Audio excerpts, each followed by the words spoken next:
तो हमने स्टार्ट की थी आपकी मैक्सवेल बोल्ट्जमैन डिस्ट्रीब्यूशन लॉ।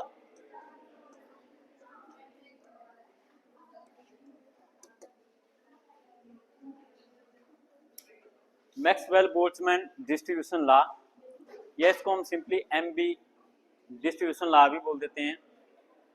तो पिछले कल हमने कुछ इसके अजम्पशंस कंसीडर किए थे। तो 4 अजम्पशंस हमने लिए थे कि यहाँ पे जो फेस स्पेस सेल का वॉल्यूम हम लेते हैं वो हम लेते हैं H0 क्यूब। तो ये एक क्लासिकल स्टैटिस्टिक्स है हमारे पास, जो मैक्सवेल बोल्ट्जमैन स्टैटिस्टिक्स है ये क्लासिकल स्टैटिस्टिक्स है। और क्लासिकल स्टैटिस्टिक्स में हम फेस स्पेस सेल का वॉल्यूम H0 क्यूब यहाँ पे लेते हैं, और ये H0 क्यूब आपका एज स्मॉल एज पॉसिबल हमारा हो सकता है, कम से कम आप इसको जो है ले सकते हैं। H0 क्यूब छोटे से छोटा भी आप ले सकते हैं। और दूसरा मैंने बोला था कि हमारे पास एक जो फेस स्पेस सेल है इसके हम बहुत ज़्यादा, जो फेस स्पेस है उसके हम बहुत ज़्यादा सेल्स जो है बना सकते हैं। तो फेस स्पेस के सेल जब हम बनाते हैं तो आप उनको बहुत ज़्यादा ले सकते हैं, उनका साइज जो है आप छोटे से छोटा रख सकते हैं। और फिर तीसरा हमने बोला था कि एक सेल में आपके कितने भी पार्टिकल आ सकते हैं। तो ये चीज़ थोड़ी सी अलग अलग लगती है हमारे पास डिफरेंट, कि एक सेल में आपके कितने भी पार्टिकल आ सकते हैं। एक तो आप सेल को छोटा बना रहे हैं, तो इस तरह से हमारे पास एक फेस स्पेस है और इसके छोटे छोटे सेल यहाँ पे बना रहे हैं। लेकिन बोलते हैं कि इस एक सेल में हमारे पास जो पार्टिकल हैं वो आपके कितने भी पार्टिकल हो सकते हैं। लेकिन ऐसा क्यों है? क्योंकि पार्टिकल का साइज हमारे पास बहुत छोटा है। जैसे हम यहाँ पे जो सिस्टम लेंगे उसमें पार्टिकल का साइज हमारे पास बहुत छोटा है, तो वो पॉइंट के बराबर होगा। अब आप इसके अंदर कितने भी पॉइंट बना सकते हैं, इस छोटे से सेल के अंदर भी कितने भी पॉइंट आप बना सकते हैं। तो एक सेल में कंडीशन है कि आप कितने भी पार्टिकल जो है डाल सकते हैं, वो हमारे पास हम लेते हैं क्लासिकल स्टैटिस्टिक्स के अकॉर्डिंग कि एक सेल में आप कितने भी पार्टिकल ले सकते हैं। और चौथा जो हमने यहाँ पे अजम्पशन लिया था वो हमने लिया था कि हमारे पास जो पार्टिकल हैं वो आपके डिस्टिंग्विशेबल होंगे, कि आप पार्टिकल को आइडेंटिफाई कर सकते हैं। तो ये जो है चौथा अजम्पशन था कि पार्टिकल को आप आइडेंटिफाई कर सकते हैं। तो जब हम मैक्सवेल बोल्ट्जमैन स्टैटिस्टिक्स कंसीडर करेंगे तो हम एक सिस्टम लेंगे, यहाँ पे उस सिस्टम को हम स्टडी करेंगे। तो मैक्सवेल बोल्ट्जमैन स्टैटिस्टिक्स के केस में बोलता है हमने क्या सिस्टम लेना है, एक गैस कंटेनर लेना है, उसके अंदर हमने गैस डालनी है। तो ये हमारे पास गैस है, गैस कंटेनर है, और इसको हमने आइसोलेटेड लेना है, आइसोलेटेड लेना है। तो आपको पता है आइसोलेटेड इस तरह से आप बनाते हैं जब आप केमिस्ट्री में भी आइसोलेटेड सिस्टम लेते हैं। और इसके अंदर हमने जो है गैस डालनी है, मतलब गैस के हमारे पास जो पार्टिकल होंगे, मॉलिक्यूल्स होंगे। तो इसमें बहुत सारे गैस के मॉलिक्यूल्स हमारे पास होंगे, और ये आपने आइसोलेट इनको रखा हुआ है। आइसोलेट मतलब कि बंद करके रखा हुआ है, ना तो बाहर से कोई मॉलिक्यूल अंदर एंटर कर सकता है, ना अंदर से कोई मॉलिक्यूल बाहर जा सकता है। और ना तो अंदर की एनर्जी बाहर जाएगी, ना तो बाहर की एनर्जी अंदर आएगी। आइसोलेटेड क्या होता है? बिल्कुल अलग, जिसको आप आइसोलेट कर देते हैं। तो आपको पता था जब कोरोना आपका फैला था तो आपको आइसोलेट कर सकते, क्वारंटाइन कर देते थे आइसोलेट, कि आपके नज़दीक भी जैसे कोई ऐसा आदमी ना आए। तो यहाँ पे हमारी क्या कंडीशन है कि कोई पार्टिकल बाहर नहीं जाना चाहिए। तो बाहर तो एक तरीका है, आपके पास एक शीशे का बंद, चारों साइड से बंद डब्बा लो, उसके अंदर गैस डाल दो, तो पार्टिकल कोई नहीं बाहर निकलेगा। लेकिन अगर वो गैस आपकी आप हीट करेंगे तो हीट करने से वो गैस, वो जो हीट है वो बाहर को निकल जाती है। तो गैस हमारे पास जो है यहां से बाहर को निकल जाती है हमारे पास। तो यहाँ पे जो हमारे पास मैक्सवेल बोल्ट्जमैन डिस्ट्रीब्यूशन के लॉ की हमारे पास हमने स्टडी करना है, तो हम एक गैस कंटेनर में गैस लेंगे और उसको हम जो आइसोलेट कर देंगे। तो हमारे पास जो पार्टिकल हैं वो ना तो सराउंडिंग के साथ एनर्जी एक्सचेंज करेंगे, ना ही वो सराउंडिंग के साथ जो है पार्टिकल एक्सचेंज हमारे पास करेंगे। तो ये रहेगा हमारे पास मैक्सवेल बोल्ट्जमैन डिस्ट्रीब्यूशन लॉ को स्टडी करने के लिए हमारे पास सिस्टम। तो ये हमारे पास इस केस में हम एक आइडियल गैस लेंगे कंटेनर के अंदर। तो ये हमारे पास यहाँ पे जो है सिस्टम है। तो बोलता कि मान लो इस सिस्टम में हमारे पास जो गैस के मॉलिक्यूल्स हैं वो है हमारे पास n is the number of molecules inside this isolated system of the gas. और इसका जो हम वॉल्यूम ले लेते हैं, टोटल वॉल्यूम, वो हम इसका v ले लेते हैं। ये जो गैस कंटेनर है जिसके अंदर हमने गैस डाली हुई है, इसका वॉल्यूम हमारे पास जो v है और इसकी जो एनर्जी है वो हमारे पास u है। तो हम पूरे की बात कर रहे हैं, जो पूरा आपके पास कंटेनर है इसके अंदर जो गैस है, इस पूरे सिस्टम की जो टोटल एनर्जी है वो हमारे पास u है और इसका टोटल वॉल्यूम हमारे पास v है। और इस सिस्टम के अंदर हमारे पास जो है n नंबर ऑफ पार्टिकल्स हमारे पास हैं। तो बताए सिंस गैस के जो मॉलिक्यूल हैं हमारे पास वो रैंडम मोशन करते हैं। आपने देखा होगा गैस कंटेनर के ऐसा नहीं कि गैस आपके जो मॉलिक्यूल्स हैं आपके एक जगह फिक्स रहते हैं। जो गैस के मॉलिक्यूल है तो होते हैं वो रैंडम मोशन इस कंटेनर के अंदर करेंगे। जब वो रैंडम मोशन करते हैं तो जो नियर बाई मॉलिक्यूल हैं उनके साथ भी वो कोलिजन करते हैं, उनके साथ भी वो कोलाइड करते हैं, और जो यहाँ पे वॉल्स होती है उनके साथ भी ये कोलाइड करते हैं। तो एक मॉलिक्यूल ऐसे जाएगा, वो यहाँ पे कोलाइड करेगा वॉल के साथ, वापस आएगा, नीचे भी कोलाइड कर सकता है, ऊपर भी, या रास्ते में जो उसको मॉलिक्यूल मिलेंगे तो उनके साथ वो हमारे पास जो है यहाँ पे कोलिजन करता है। तो बोलता कि इसलिए ये सिस्टम यहाँ पे क्या होता है कि पार्टिकल अपनी एनर्जी चेंज करता है। जब वो कोलिजन करेगा तो आपको पता है कि उसके पास काइनेटिक एनर्जी है, वो मूव कर रहा है, लेकिन जब वो कोलाइड करेगा दूसरे मॉलिक्यूल के साथ तो उसकी जो वेलोसिटी है वो कम होगी, तो उसकी एनर्जी भी कम होगी। लेकिन बोलता है कि हमने इनको इस बक्से के अंदर ही रखा हुआ है, इसलिए जो टोटल एनर्जी यू है वो यहाँ पे कांस्टेंट रहेगी। ये हम सभी पार्टिकल की एनर्जी की बात कर रहे हैं। तो सभी पार्टिकल की एनर्जी की हम यहाँ पे बात कर रहे हैं। तो हमारे पास सिंगल पार्टिकल को देखें, उसकी एनर्जी चेंज हो सकती है, लेकिन अगर हम सभी पार्टिकल की या पूरे सिस्टम की बात करें तो पूरे सिस्टम की एनर्जी हमारे पास जो है एक ही रहेगी। क्यों? क्योंकि energy can not release outside from this box. ये आइसोलेटेड है तो एनर्जी यहाँ से बाहर हमारे पास नहीं निकल सकती। तो फिर ये बोलता कि हमने क्या करना कि हमने यहाँ पे एनर्जी को के इंटरवल में डिवाइड कर देना है। तो यहाँ पे समझने वाली है शुरू वाली चीज, बाकी आप आगे कर लेंगे। तो बोलता है हमारे पास यहाँ पे है टोटल एनर्जी U। बोलता है हमने इस एनर्जी को इंटरवल में डिवाइड कर देना, और वो इंटरवल हमारे पास क्या होंगे, U1, U2, U3, U4 and so on, और UK। बोलता है हमने एनर्जी को एनर्जी इंटरवल में डिवाइड कर देना। बोलता है कैसे? जैसे हम पहले करते थे, जो हमारे पास कोई स्पेस था, किसी फेस स्पेस को आप उसके कंपार्टमेंट बना देते थे, और वो कंपार्टमेंट हम कैसे बनाते थे, 1, 2, 3 से लेकर के के कंपार्टमेंट तक। तो जैसे हम किसी फेस स्पेस को डिफरेंट कंपार्टमेंट में डिवाइड कर देते थे, के कंपार्टमेंट में डिवाइड कर देते थे। बोलता है इसी तरह से जो यू एनर्जी है हमारे पास, उस यू एनर्जी को हमने अलग अलग एनर्जी इंटरवल में यहाँ पे जो है डिवाइड कर देना है। तो बोलता है कि अब जो मॉलिक्यूल्स होंगे उनकी एनर्जी इन्हीं में एंटर आपकी होगी। जैसे U1 होगी कुछ मॉलिक्यूल की एनर्जी, क्योंकि एक पर्टिकुलर टाइम पे अगर आप देखें यहाँ पे एग्रीगेट करके कि आप सारे मॉलिक्यूल को देख रहे हैं, यहाँ पे आप सामने से नजर मार रहे हैं कि हमारे पास सारे मॉलिक्यूल हैं, तो आपको ये तो नहीं बोलेंगे कि सभी मॉलिक्यूल आप अलग अलग देख रहे हैं तो इन सभी की एनर्जी U ही होगी, क्योंकि कई मॉलिक्यूल स्लो होंगे, कई फास्ट होंगे। तो जो स्लो होगा उसकी एनर्जी कम होगी, जो फास्ट होगा उसकी एनर्जी ज्यादा होगी।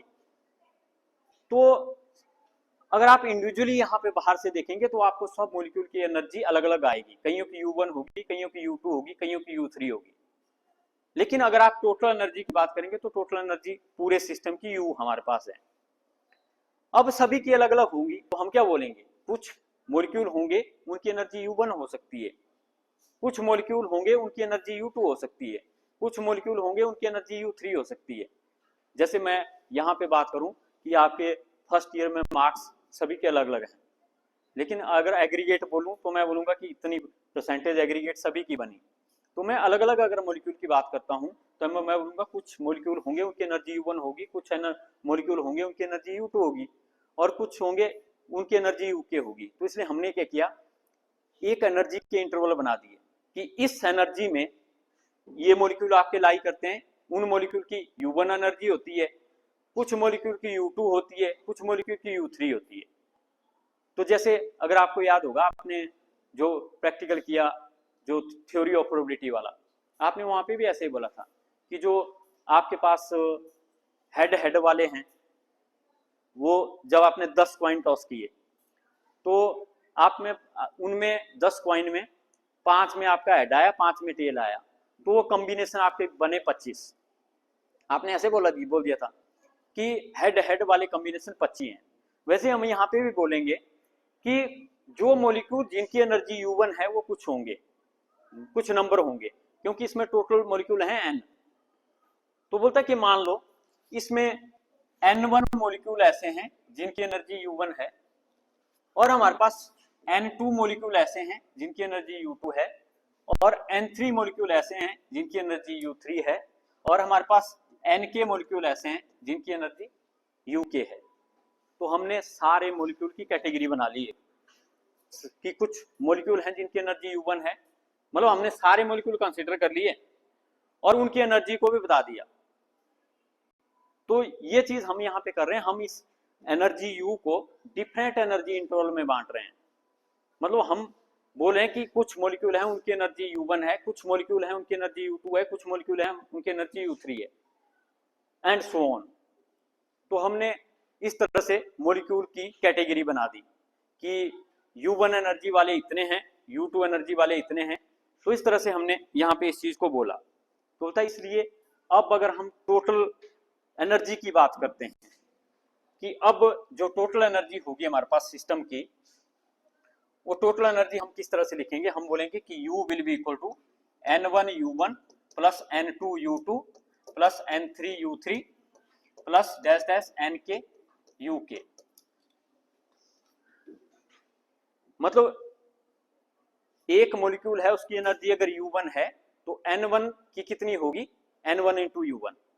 तो इसलिए जिनकी एनर्जी U1 है वो है N1 मॉलिक्यूल, और एक मॉलिक्यूल की एनर्जी अगर U1 है तो N1 मॉलिक्यूल की एनर्जी N1 इंटू U1 होगी। तो ये हो गए जो आपके U1 कैटेगरी वाले मॉलिक्यूल हैं उनकी टोटल एनर्जी। फिर आएंगे U2 कैटेगरी वाले मॉलिक्यूल, और U2 एनर्जी वाले कितने मॉलिक्यूल हैं, N2। तो एक मॉलिक्यूल की एनर्जी इस इंटरवल में U2 है, तो N2 मॉलिक्यूल की एनर्जी कितनी होगी, N2 इंटू U2। और इसी तरह से U3 कैटेगरी में आपके कितने मॉलिक्यूल हैं, N3। तो एक की एनर्जी इस इंटरवल में U3 है, तो N3 की कितनी होगी, N3 into U3, and so on. तो हमने जितने भी इस U के इंटरवल बनाए थे, U एनर्जी के, टोटल एनर्जी के, U1 U2 U से लेकर के UK तक, सारे के हमने पार्टिकल देखे कि इन इंटरवल में कौन कौन से पार्टिकल हैं जिनकी एनर्जी इतनी होती है। तो सभी को हम ऐड करेंगे तो हमारे पास टोटल एनर्जी आ जाएगी। तो हम क्या बोलेंगे, N1 पार्टिकल की एनर्जी अगर U1 है तो हमारे पास एक पार्टिकल की एनर्जी U1 है, तो N1 पार्टिकल की N1 U1 बनेगी। तो ये हमारे पास आपके N1 U1 जो है, N1 पार्ट जितने भी हमारे पास U1 एनर्जी इंटरवल में पार्टिकल लाई करते हैं उनकी एनर्जी है। और यहाँ पे अगर हम बात करें तो N जो होगा that will be N1 plus N2 plus N3 plus Nk। मतलब टोटल नंबर ऑफ पार्टिकल हम ले रहे हैं यहाँ पे N। मैंने बात की थी कि हमारे पास टोटल नंबर ऑफ पार्टिकल है हमारे पास N। तो ये टोटल N कैसे आएगा, जब आप सभी को ऐड करेंगे, मतलब पहला पार्टिकल, दूसरा पार्टिकल, तीसरा पार्टिकल, चौथा पार्टिकल। तो इस तरह से हम N को बोल सकते हैं कि हमारे पास टोटल नंबर ऑफ पार्टिकल है। तो लेकिन हम यहाँ पे क्या बोल रहे हैं कि जिनकी एनर्जी U1 है वो है N1। तो एक पार्टिकल की एनर्जी अगर U1 है तो N1 पार्टिकल की एनर्जी होगी N1 U1। और दूसरा एनर्जी इंटरवल हम ले रहे हैं U2। तो वहां पे एक पार्टिकल की एनर्जी होगी U2, तो N2 उसमें पार्टिकल है, तो N2 पार्टिकल की एनर्जी कितनी होगी, N2U2, तो इसलिए टोटल एनर्जी बन जाएगी। इसको आप एक और तरीके से भी समझ सकते हैं कि अगर हम जैसे यहाँ पे इंटरवल बना दें, तो मैंने बोला इस इंटरवल में एनर्जी U1 है, इसमें U2 है, इसमें U3 है, इसमें U4 है और इसमें UK है, और यहाँ पे पार्टिकल हैं N1, यहाँ पे है N2, यहाँ पे N3, यहाँ पे N4, यहाँ पे Nk। तो ये हमने टोटल डिस्ट्रीब्यूशन कर दिया पार्टिकल का। तो यहाँ पे इस जगह पे एक पार्टिकल की एनर्जी है U1, तो N1 की कितनी होगी, N1 बाई U1, और यहाँ पे N2 U2, N3 U3, N4 U4, Nk UK। तो इसलिए टोटल जब हम ऐड करेंगे तो सभी की एनर्जी आ जाएगी। तो इसलिए ये हमारे पास जो टोटल एनर्जी बनेगी दैट विल बी दिस। और इसको ये जो हमने यहाँ पे चीज लिखी हुई है, ये जो चीज यहाँ पे लिखी हुई है, इसको हम ऐसे भी लिख सकते हैं, U equal to summation of I equal to 1 to K Ni UI। तो स्मॉल फॉर्म में हम इसको इस तरह से भी यहाँ पे लिख सकते हैं कि it is the summation of I equal to 1 to K Ni into UI। और जो मैंने n बोला था, n मैंने बोला था N1 plus N2 plus N3 से लेकर के Nk तक, तो उसको भी हम इस तरह से लिख सकते हैं I equal to 1 to N into K into Ni। तो n हो गए टोटल नंबर ऑफ पार्टिकल। तो हमारे पास पहले एनर्जी इंटरवल में है N1 पार्टिकल, दूसरे में है N2 पार्टिकल। तो जब आप उनको ऐड करेंगे, पहले इंटरवल वाले पार्टिकल, दूसरे इंटरवल वाले पार्टिकल, तो टोटल नंबर ऑफ पार्टिकल इस सिस्टम में कितने होंगे, इन सभी का सम N1 plus N2 plus N3 plus N4 plus Nk। अगर आपने इसको ज्यादा क्लियर बनाना है तो आप इसके सेल बना दो सारे। तो इसलिए टोटल नंबर ऑफ पार्टिकल को हम इस तरह से लिखेंगे कि पहले एनर्जी इंटरवल में N1 पार्टिकल हैं, दूसरे में N2 हैं, तीसरे में N3 हैं, तो सभी को ऐड करेंगे तो हमारे पास N आ जाएगा। लेकिन ऐड करने के लिए हम यहाँ पे समीशन का यूज करते हैं I equal to 1 to K। हम यहाँ पे टोटल जो एनर्जी इंटरवल बनाएंगे वो K बनाएंगे, K इंटरवल। तो मतलब यहाँ से लेकर के यहाँ तक हमने K इंटरवल बनाया। लेकिन ये स्पेस आपका 3 डायमेंशनल है, जो आपका गैस का कंटेनर होगा, बक्सा होगा 3 डायमेंशनल, तो इसलिए यहाँ पे आप इसको 2 डायमेंशनल में नहीं बता सकते। लेकिन हम क्या बोलेंगे कि हम इसके छोटे छोटे कमरे बनाएंगे। जैसे तो पहला जो कमरा है वो एनर्जी इंटरवल U1 का है, दूसरा कमरा एनर्जी इंटरवल U2 का है, तो उसमें कितने कितने पार्टिकल हैं, N1 N2 N3। तो इसलिए टोटल नंबर ऑफ पार्टिकल हमारे पास पहले के, दूसरे के, तीसरे के, चौथे कमरे के सभी पार्टिकल को हम ऐड करेंगे। जैसे आपकी कॉलेज बिल्डिंग है, अगर आपने स्ट्रेंथ निकालनी है, आप क्या करेंगे, इस कमरे में कितने बच्चे हैं, दूसरे में कितने हैं, तीसरे में कितने हैं, तो उसी तरह से हर एक एनर्जी इंटरवल में कितने पार्टिकल हैं उनको आप ऐड करेंगे तो हमारे पास टोटल नंबर ऑफ पार्टिकल आ जाएंगे। तो इस तरह से ये दो इक्वेशन हमारे पास यहाँ पे बनती है। और यहाँ पे हम क्या बोल सकते हैं कि it can be written as, जो हमारे पास Ni है, अगर हम इसकी बात करें तो हम क्या बोलेंगे कि Dn will be equal to summation of I into Dni equal to 0। I equal to 1 to K भी लिख सकते हैं इसको। तो ये मैंने क्यों किया, बोलता कि n हमारे पास इतना है तो Dn कितना होगा, वो 0 होगा। क्यों, क्योंकि नंबर ऑफ पार्टिकल कांस्टेंट है, वो बाहर नहीं जा रहे हो, वो उस बॉक्स के अंदर ही है। जो हमने आइसोलेटेड सिस्टम लिया हुआ है, इस आइसोलेटेड सिस्टम के अंदर ही है पार्टिकल, वो इतने ही जितने हैं उतने ही रहेंगे, क्योंकि आइसोलेटेड है, इससे बाहर आपके पार्टिकल नहीं जाएंगे। तो इसलिए total number of particle n is a constant. तो ये n की वैल्यू है और ये कांस्टेंट ही रहेगी। क्यों कांस्टेंट रहेगी, क्योंकि ये बाहर नहीं जा सकते। सिस्टम की हम बात कर रहे हैं, सिस्टम है आइसोलेटेड, तो अगर सिस्टम आइसोलेटेड है तो पार्टिकल बाहर नहीं जा सकते, इसलिए number of particle will remain constant. और कांस्टेंट का डेरिवेटिव कितना होता है, 0। तो there will be no change in number of particle, so Dn will be equal to 0। अगर Dn 0 होगा मतलब समीशन, इसका भी हम d, इधर आपने Dn लिया तो इधर भी d लेंगे, तो Dni will be equal to 0। तो Dn will be equal to 0, summation of Dni will be equal to 0। और इसको हम कंस्ट्रेंट्स भी बोलते हैं। कंस्ट्रेंट्स हमारे पास क्या होता है, एक तरह की कंडीशन कि नंबर ऑफ पार्टिकल हमारे पास जो है कांस्टेंट ही रहेंगे, तो इसलिए there will be no change in the number of particle, so summation of D N I will be equal to 0। तो ये जो हमारे पास यहाँ पे इक्वेशन आती है, इसका हम आगे यूज करते हैं जब हम मैक्सवेल बोल्ट्जमैन स्टैटिस्टिक्स जो है यहाँ पे लगाते हैं। और उसी तरह से हमारे पास जो ये वाली आई आपकी दूसरे वाली, ये इस वाली कंडीशन की अब मैं बात करूंगा, जो एनर्जी वाली आई, इस पे भी हम इसी तरह का एनालिसिस करेंगे। तो बोलता है कि अगर आप डी यू निकालो, यहाँ पे यू तो आपके पास है, लेकिन डी यू हम निकालेंगे तो हमारे पास क्या आएगा, I equal to 1 to k N I into D U I plus U I into D N I. इस तरह से आप इसको लिख सकते हैं, लेकिन बोलता है ये किसके बराबर हमारे पास होगा, D U, it will be equal to U I summation of I equal to 1 to n U I into D N I. बोलता है ये जो चीज होती है ये हमारे पास जो है 0 हमारे पास होगी। ये क्यों 0 होगी, बोलता है यहां पे हम ले रहे डी यू आई, यू आई क्या है, एनर्जी ऑफ इंटरवल, तो हमने फिक्स कर दी है इंटरवल की एनर्जी, इसकी एनर्जी u1 है, इसकी एनर्जी u2 है। इंटरवल की एनर्जी आपने फिक्स कर दी है, मतलब कांस्टेंट है, इंटरवल की एनर्जी एक ही है, वो चेंज नहीं कर सकती है हमारे पास। तो इसलिए ये तो आपका यहाँ पे हमारे पास U I D N I होगा, लेकिन U I D U I नहीं होगा। क्यों, क्योंकि there will be no change, D U I का मतलब है change in U I, U I में कोई भी चेंज नहीं होगा, क्योंकि ये इंटरवल की एनर्जी है और इंटरवल की एनर्जी हमने फिक्स कर दी है, कांस्टेंट कर दी है कि पहले इंटरवल की इतनी एनर्जी है, पहले इंटरवल आई मतलब 1 होगा, तो u1 will be the energy of first level energy interval, u2 will be the energy of the second interval, और ये हमने फिक्स बना दिए इंटरवल इसके। तो इसलिए ये कांस्टेंट है हमारे पास, और कांस्टेंट में हमारे पास कोई चेंज नहीं होता, इसलिए उसका जो डेरिवेटिव है डी यू आई वो हमारे पास 0 होगा, तो इसलिए हम इसको 0 लेंगे।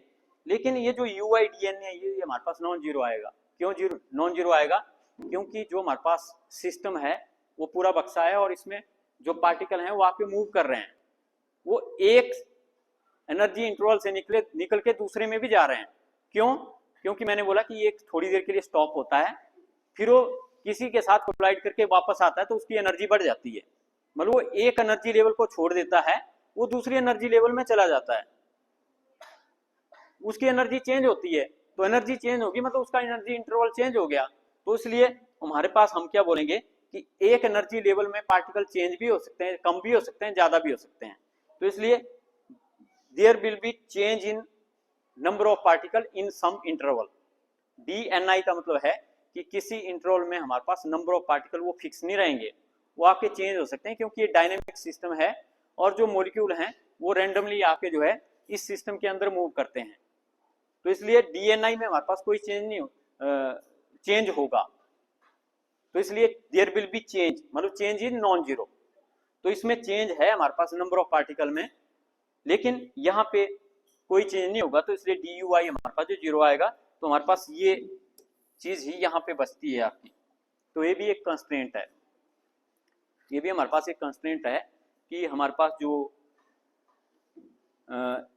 डी यू हमारे पास होता है वो यू आई डी एन आई के बराबर होता है, क्योंकि एन आई डी यू आई हमारे पास जो यहाँ पे 0 आपका बनता है। तो ये दो चीजें यहाँ पे समझने वाली है, आगे भी यही चीज आएंगी आपकी। तो फिर इसके बाद हम क्या करते हैं कि ये जो दो इक्वेशन हमारे पास यहाँ पे आई, इनको हम इकट्ठा कर देते हैं दोनों को, लेकिन वो हम करते हैं मेथड ऑफ लैग्रेंजिस मल्टीप्लायर से। तो हम यहाँ पे दो कांस्टेंट लेते हैं और उन कांस्टेंट के साथ इनको जो इकट्ठा कर देते हैं। तो पहले है हमारे पास summation of I equal to 1 to k और डी एन आई, इसको हम यहाँ पे इक्वेशन नंबर 1 बोल देते हैं और इसको हम इक्वेशन नंबर 2 बोल देते हैं। और दूसरी है हमारे पास summation of I equal to 1 to k और हमारे पास N U I into D N I. बोलता है इन दोनों को हमने इकट्ठा करना है दोनों का। तो हम बोले कि डी यू भी 0 है और DN भी 0 है। तो हम इनको इकट्ठा करके बोलेंगे कि इनका जो सम है वो भी हमारे पास 0 होगा। तो हम क्या करते हैं कि ये जो DNI है इसके साथ में एक नंबर ले लेते हैं अल्फा, और जो UIDN है इसके साथ में हम ले लेते हैं एक बीटा, और दोनों को हम ऐड कर देते हैं। तो बोलता है कि ये हमारे पास जो 0 यहाँ पे आएगा। लेकिन कैसे? बोलता है ये हमारे पास तभी होगा अगर हम इन अल्फा और बीटा को ऐसा चूज करें कि ये 0 बने। ये अल्फा बीटा हमने अभी फाइंड आउट करने हैं कि हमारे पास कितने आएंगे। लेकिन बोलता है हम इन दोनों को 0 बनाएंगे, इनके सम को। ये जो पहली इक्वेशन है और दूसरी इक्वेशन है ये दोनों ही 0 के बराबर हैं। लेकिन बोलता है कि हम इन दोनों को ऐड करेंगे, लेकिन बोलता है कि ऐड करने पे भी वो 0 ही बनना चाहिए। तो हो सकता है 0 ना बने। दोनों को ऐड करने के लेफ्ट साइड दोनों की जब आप ऐड करेंगे, लेफ्ट साइड जब ऐड करेंगे हो सकता है कि आपके पास 0 ना बने। तो इसलिए हम क्या करते हैं, दो ऐसे कांस्टेंट ले लेते हैं अल्फा और बीटा, कि अल्फा को आप पहले की लेफ्ट साइड से मल्टीप्लाई करें और बीटा को दूसरे की लेफ्ट साइड से मल्टीप्लाई करें, तो अब उनका सम जो है 0 बने। तो इसलिए अल्फा और बीटा दो ऐसे नंबर होंगे जो इन दोनों को DU और DN को 0 करेंगे। तो इसको हम मेथड ऑफ लैग्रेंज मल्टीप्लायर बोलते हैं। अल्फा और बीटा दो नंबर हम ऐसे यहाँ पे लेते हैं। तो इस तरह से हम इसको अगर लिखें, फिर हम क्या करें कि दोनों में समीशन सेम है। तो यहाँ पे हमारे पास summation of I equal to 1 to k, और यहाँ पे हमारे पास रह जाएगा alpha plus beta into UI into DNI equal to 0। तो यहाँ पे समीशन दोनों का इकट्ठा ले लिया। यहाँ पे अल्फा DNI दोनों में है, इसमें भी है इसमें भी है, तो DNI दोनों में कॉमन ले लिया। यहाँ पे अल्फा है, यहाँ पे बीटा इंटू UI हमारे पास है। तो इस तरह से ये हमारे पास यहाँ पे आपकी एक इक्वेशन यहाँ पे आती है alpha plus beta UI into DNI। तो बताइए ये जो हमारे पास ये जो चीज आई ये हमारे पास वही है जो पिछले आर्टिकल में हमारे पास एक common approach to all the three statistics. तीनों स्टैटिस्टिक्स के लिए एक कॉमन अप्रोच हम लेते हैं, ये हमारे पास एक उसका पार्ट है। तो ये उस आर्टिकल में भी हमने डिस्कस किया हुआ है कि हमारे पास alpha plus beta UI DNI हमारे पास जो 0 के बराबर होता है। तो ये हमारे पास एक कॉमन अप्रोच हमारे पास है। बोलता है यहाँ पे हमारे पास जो n पार्टिकल हम ले रहे हैं और उनको हम k एनर्जी इंटरवल में यहाँ पे बांट रहे हैं। जैसे मैंने बोला कि हमारे पास यहाँ पे n पार्टिकल हैं टोटल, और उनको हम k एनर्जी कंपार्टमेंट में डाल रहे हैं, मतलब U1 U2 U3 से लेकर के UK तक। बोलता है हमारे पास वैसा ही है जैसे हम distribution of n particle into k compartment करते थे। तो जो पहला चैप्टर है उसके लास्ट में एक आर्टिकल है, वहां की बात कर रहा हूं। सबसे लास्ट में पेज नंबर 34 है, तो वहां की बात कर रहा हूं। बोलते कि हम क्या करते थे, जो k कंपार्टमेंट होते थे तो उन k कंपार्टमेंट में हम जो है n पार्टिकल डिस्ट्रीब्यूट करते थे, और जो हमारे पास कंपार्टमेंट होते थे फर्दर, उन कंपार्टमेंट को भी हम सेल्स में डिवाइड कर देते थे। k कंपार्टमेंट को हम सेल्स में डिवाइड कर देते थे। तो पहले तो हमारे पास होते हैं कंपार्टमेंट, जैसे हमारे पास मान लो 4 कंपार्टमेंट हैं, और ये कंपार्टमेंट अगर इक्वल साइज के नहीं है तो हम इनके छोटे छोटे सेल बना देते हैं फर्दर। तो ये छोटे छोटे सेल हम सभी के बना देंगे और सेल जो इक्वल साइज के हमारे पास होंगे। तो फिर हम इन n पार्टिकल को इसमें डिस्ट्रीब्यूट करेंगे। एक तो तरीका है कि 4 कंपार्टमेंट में आपने n पार्टिकल डाल दिए, लेकिन एक तरीका है कि उन कंपार्टमेंट के आपने सेल बनाए और उन सेल में आपने जो है पार्टिकल डिस्ट्रीब्यूट कर दिए। तो फिर हम बोलते हैं कि जो पहला कंपार्टमेंट था, मान लो अगर हम इस तरह से यहाँ पे दिखा दें कि ये हमारे पास जो 4 कंपार्टमेंट है, तो तब पहले कंपार्टमेंट में हमारे पास GI सेल हैं, दूसरे कंपार्टमेंट के हमारे पास G2 सेल हैं, तीसरे के हमारे पास G3 हैं, और चौथे के हमारे पास G4 हैं। तो मतलब बड़े टुकड़ों के छोटे टुकड़े किए, फिर उनमें पार्टिकल डाले। जैसे कमरा है, कमरे के आपने 4 हिस्से किए, तो हो गए 4 कंपार्टमेंट। लेकिन जो 4 हिस्से आपके पास आए उनके आपने 20-20 हिस्से और कर दिए, तो वो हो गए सेल। सेल क्या होता है? सेल होता है छोटा सा पार्ट। तो हमने कंपार्टमेंट होते हैं बड़े बड़े कंपार्टमेंट, एक इधर को एक इधर को, तो कंपार्टमेंट के आपने छोटे छोटे टुकड़े बना दिए, उनको हम सेल बोल देंगे। बड़े टुकड़े हैं तो कंपार्टमेंट, छोटे टुकड़े हैं तो हमारे पास सेल। तो हम क्या करेंगे, यहाँ पे जो आपके पास डिफरेंट कंपार्टमेंट होंगे उन कंपार्टमेंट के आप यहाँ पे सेल्स बना देते हैं, जो कि G1 G2 Gk हमारे पास होते हैं। तो ये जो हम यहाँ पे कर रहे हैं, यहाँ पे हमने क्या किया है कि जो हमने आपका सिस्टम लिया हुआ है, सिस्टम के यहाँ पे पहले तो एनर्जी इंटरवल बनाए यहाँ पे, तो एनर्जी इंटरवल पे हमने कुछ पार्टिकल पहले एनर्जी इंटरवल में डाल दिए, दूसरे में डाल दिए, तो इस तरह से हमने इनको डाल दिया। तो बोलता है कि distribution of n particles among k energy level is similar to distribution of n particle in k compartment. तो n पार्टिकल को k कंपार्टमेंट में डालते हैं, उसी तरह से हम यहाँ पे n पार्टिकल को k एनर्जी इंटरवल में डाल रहे हैं। तो सिमिलरिटी है, जैसे हमने पहले चैप्टर में पढ़ा था। तो फिर हम क्या करते हैं कि एनर्जी इंटरवल को फर्दर जो है छोटे छोटे सेल में डिवाइड कर देते हैं। अब ये जो हमने यहाँ पे इनके कंपार्टमेंट बना दिए, इनको हम फर्दर जो है छोटे छोटे सेल में यहाँ पे डिवाइड कर देते हैं, और हम क्या बोलते हैं कि ये जो सेल है हमारे पास, ये जो है G1 G2 G3 G4 and so on, हम इसको जो है यहाँ पे लेते हैं। तो बोलता है जब हम इनको सेल में डिवाइड करेंगे, फिर हम यहाँ पे मैक्रोस्टेट की बात करते हैं।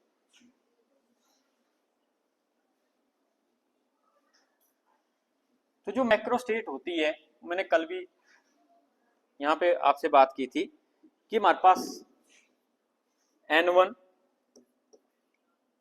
आप क्या कैसे लिखते थे, 2 3, इस तरह से हम बोलते थे कि 5 पार्टिकल आप डाल रहे हैं मान लो, तो पहले कंपार्टमेंट में 2 पार्टिकल, दूसरे में 3 पार्टिकल, तो ये हमारे पास मैक्रोस्टेट होगी। लेकिन माइक्रोस्टेट कैसे बनेगी, ABCD करके आप लिखेंगे, वो माइक्रोस्टेट बनेगी।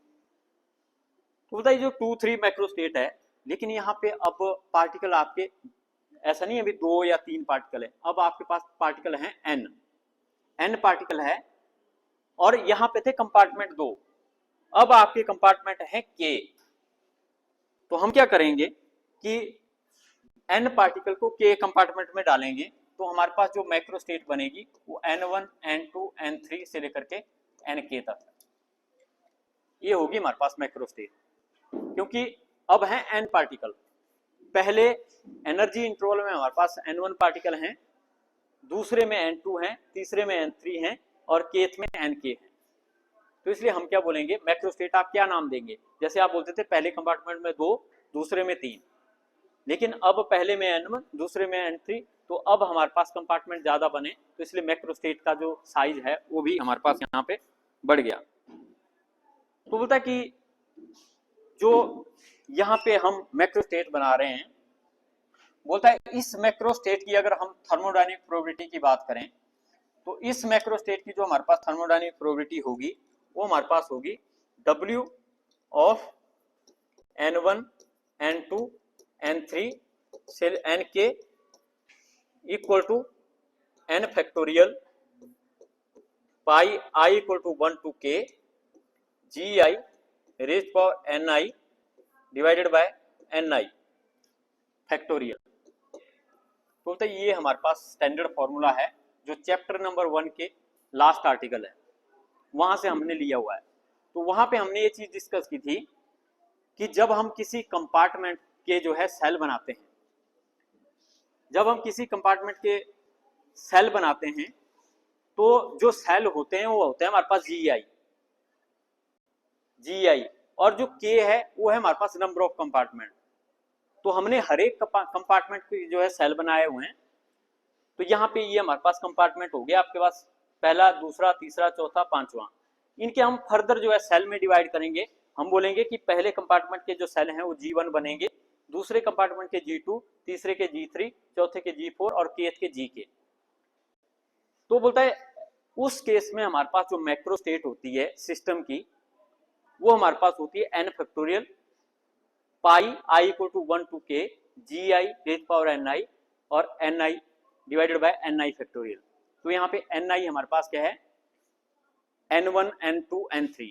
N1 पहले कंपार्टमेंट में पार्टिकल, N2 दूसरे कंपार्टमेंट में पार्टिकल, N3 तीसरे में और n के kth कंपार्टमेंट में पार्टिकल।